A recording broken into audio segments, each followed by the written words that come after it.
Good evening everyone. आज मैं आप लोगों से जो हिल्दा टाबा इंडक्टिव थिंकिंग बेस्ड पर हम लोग लेसन प्लानिंग देखेंगे। तो जो मैंने सब्जेक्ट लिया है वो साइंस लिया हुआ है और जो मेरा टॉपिक है वो natural and man made resources है।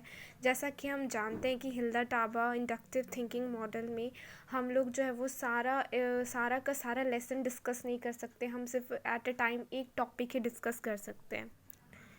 जो मैंने क्लास लिया है वो 9th लिया है। Methodology is inductive thinking. और जो प्रीवियस नॉलेज जो कि हम मान के चल रहे हैं वो ये है कि जो स्टूडेंट्स को ऑलरेडी नॉलेज है about the type of sources. तो ये एक वे है जिस तरह से हम लिखते हैं। इसमें हमने 4 कॉलम्स बनाए हुए हैं। First column is of syntax, second is of PT's activity, third is of people's activity and fourth is of teaching aids used and chalkboard summary. ठीक है, तो जिसने भी Hilda Taba inductive thinking model पढ़ा होगा वो उनके स्ट्रैटेजीज़ और फेस के बारे में वेल अवेयर होंगे।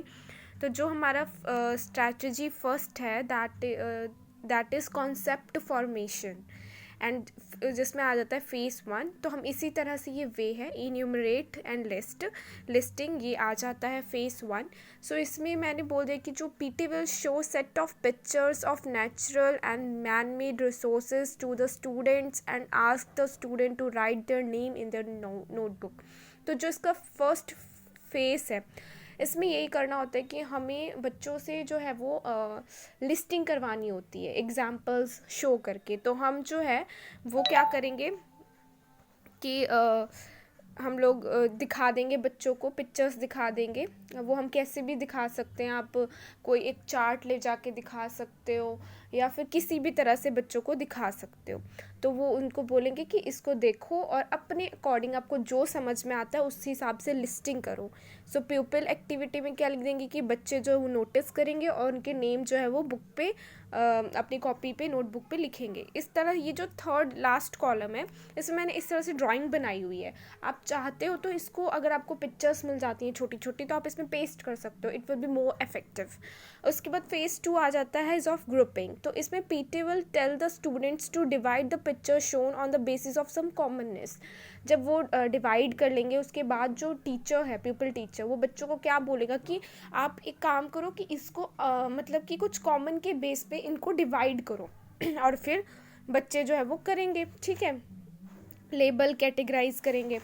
उसके बाद स्ट्रैटेजी 2 आ जाती है इंटरप्रिटेशन ऑफ डाटा। ठीक है, एंड उसमें आ जाता है phase 4 identifying. So PT will ask the student to mention the basis on which they have categorized. Now the PT pupil teacher will start asking the question to the student. Through questions हम लोग क्या करते हैं कि inductive thinking जो है वो generate करते हैं in the students, in the people's. तो अब जो पिक्चर्स शो कर दिया, कैटेगराइज करवा दिया, अब आस्क क्वेश्चंस पूछना शुरू करेगा और क्वेश्चन के थ्रू वो क्लियर कराएगा कि हाँ वो क्या बताना चाहता था। तो अब वो जैसे पूछेगा how can we make more groups out of the given examples, और मतलब कि जैसे हमने एग्जाम्पल शो किया हम बोलेंगे और एग्जाम्पल्स दो, है ना। तो और एग्जाम्पल्स देंगे नेचुरल और मैन मेड रिसोर्सेज के। सो प्यूपिल एक्टिविटी में आ जाएगा कि they will try to give answer of the question of the teacher. Now phase 5 आ जाता है एक्सप्लेनिंग रिलेशनशिप्स। अब क्या रिलेशनशिप्स में हम डिफरेंस पूछ सकते हैं, सिमिलैरिटीज़ पूछ सकते हैं, तो इस तरह से हम बोल सकते हैं। इसमें आता है एक्सप्लेनिंग रिलेशनशिप्स। ठीक है, तो PT will ask the student some questions related to the groups formed by them verbally as well as writing। मतलब वो खुद से भी पूछ सकता है क्वेश्चन और ऐसे ब्लैक बोर्ड पे भी लिख सकता है। सो अब उसके बीच में वो रिलेशनशिप्स बनाएंगे।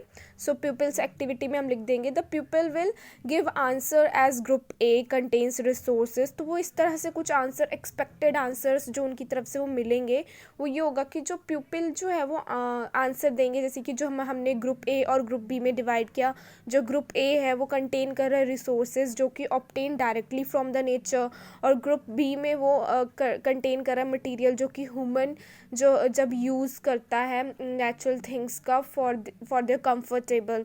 सो इस तरह से वो छोटे बच्चे हैं, मतलब इतने भी छोटे नहीं, 9th क्लास के हैं, बट वो कुछ इफेक्टिव आंसर ही देंगे, हम एक्सपेक्ट करके चल रहे हैं। सो ये जो है इसमें क्वेश्चंस जो है वो टीचर ब्लैक बोर्ड पे लिख देगा that what similarities do you find in all the groups, what are the points of distinctions between them. So ये कुछ क्वेश्चंस पूछ के जो टीचर है वो जो रिलेशनशिप्स है वो बनवा सकता है. नाउ द फेज 6 जो कम आता है वो that is of making inferences. ठीक है, तो जो PT will now let the students to go beyond concept and generalise so as to derive at some conclusion based on inferences. So अब जो पीटी है, पीपल टीचर है, अब वो कुछ एकदम उससे हट के क्वेश्चंस पूछेगा ना जो हमारे पास है. तो the people will generalize the given data.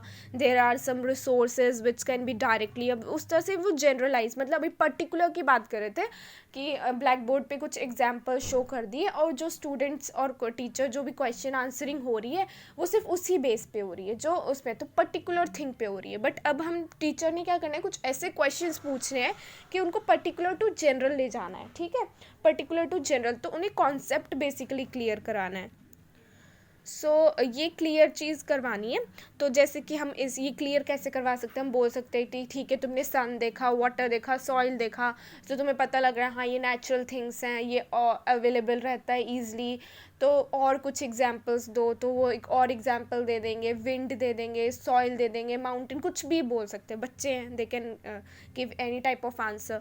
सो इस तरह से हम जनरलाइज करेंगे. एंड स्ट्रैटेजी थर्ड आ जाती है, that is of application of principles.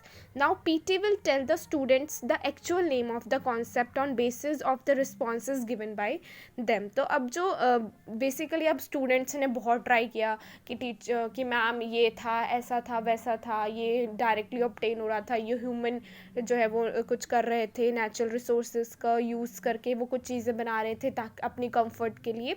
सो बच्चों के अलग अलग आंसर आए. अब वो टीचर हर किसी के आंसर को इकट्ठा करके अपना एक आंसर दे देगा जो कि ट्रू होगा. ठीक है, so the people will listen, जो मतलब जो भी टीचर बोल रहा है उसको केयरफुली लिसन करेंगे और द नेम जो उसको राइट कर देंगे, name and concept and definition in the notebook.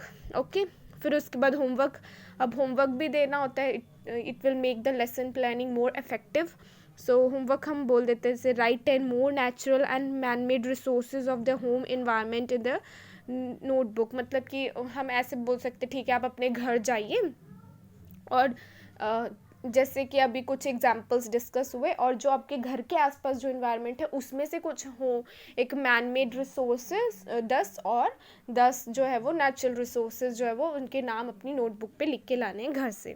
ठीक है, सो इस तरह से. तो ये एक छोटा सा लेसन प्लानिंग था हिल्डा टाबा मॉडल के बेस्ड पर.